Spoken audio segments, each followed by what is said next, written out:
पद्धतीने म्हटलेलं आहे. मला असं वाटतं का त्यांनी प्रचंड मेहनत केली, अतिशय प्रामाणिकपणे त्यांनी हे आंदोलन चालू ठेवलेलं आहे आणि लोकांचा विश्वास त्यांच्यावर आहे. या सगळ्या आंदोलनामध्ये काही अपवादात जे काही गोष्टी घडतात त्या जाणीवपूर्वक त्याला वेगळं वळण लागावं असं काही लोक करतच असतात. त्याला आपण बळी पडू नये एवढीच विनंती आहे. मला वाटते का एका व्यक्तीवर कोणावर आरोप करून आपण त्या आंदोलनाची दिशा बदलली तर ते चुकीचं होईल. आम्ही त्यांच्यासोबतच आहोत, पण मला असं वाटतं का त्यांनी एकदम एवढं टोकाची भूमिका घेऊ नये. कारण एवढ्या महिन्याची मेहनत, एवढ्या लोकांचा विश्वास आणि मुद्दामून आपण असं पाहतो आहे का याला वेगळं वळण लागावं असं काही शक्ती काम करत आहे. त्या शक्तीचं बळी पडू नये एवढंच मला असं वाटतं. आणि त्याचा कुठला पुरावा गिरावा सहित सगळं घेऊन माहीत पडलं तर निश्चितच ते समोर येईलच ना. पण आपण कुठल्याही प्रकारची अर्धी अधिक माहिती घेऊन जर अशा पद्धतीनं समोर गेलो तर त्याचे परिणाम समाजावर पडेल. आणि त्यांनी जो निर्णय घेतला आहे तो मागं घ्यावा अशी माझी विनंती आहे.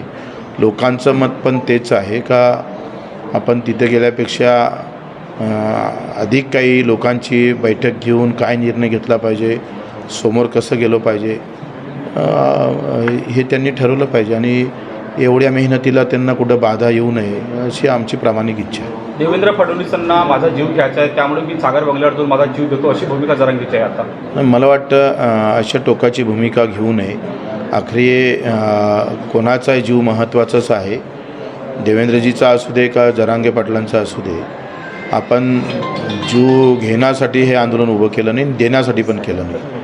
मला वाटतं याच्यातून चांगला मार्ग, अधिक कसा चांगला मार्ग काढता येईल याच्यासाठी अधिक आम्ही उद्या परवा काय प्रयत्न करता येईल ते आपण करू.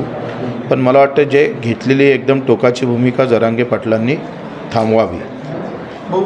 बारसकर जे आहे ते तुमच्यापेक्षा तुम्ही त्यांना निलंबित केलेलं आहे, परंतु त्यांना देवेंद्र फडणवीसांनी फसवलेलं आहे आणि ते गनिमी कावा करून मराठा समाजाविरोधात आहे असं देखील त्यांनी म्हटलं आहे. आता बारसकरचा आणि प्रहारचा विषय संपलेला आहे.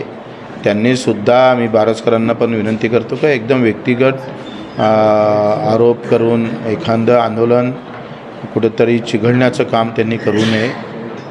जे काय असेल जेव्हा एखादं कोणी आंदोलक असतं त्यांच्या भावना अतिशय आक्रमक असतात आणि त्यावेळेस कोणी जाणीवपूर्वक त्यांना कसं डिवचण्याचा प्रयत्न होत असेल तर ते चुकीचं आहे. त्यांनी थांबवावं अशी मी त्यांना विनंती करतो. असा आरोप केलेला आहे ते मला माहीत नाही, पण असं होणार नाही.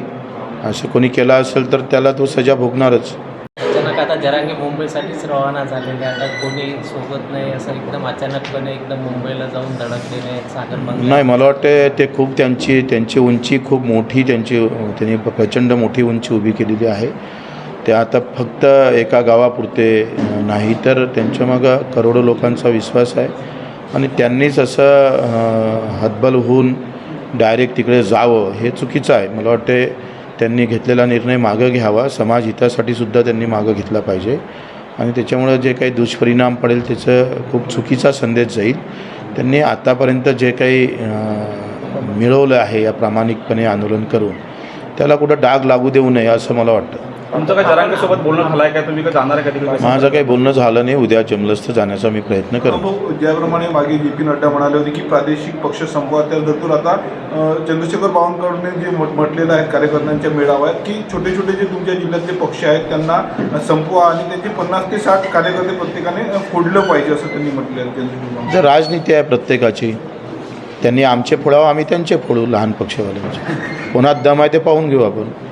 आणि देवेंद्र फडणवीसांनी असं देखील म्हटलं की बच्चू कडू आमच्यासोबत कधीच नव्हते, ते शिवसेनेसोबत आहे. नाही, ते शिवसेनेसोबत आहे पण शिवसेना तर तुमच्याच सोबत आहे ना. मग आपण मित्र पक्षाचे मित्र आहे तर मग काळ्या करणं कमी करा ना. ओके.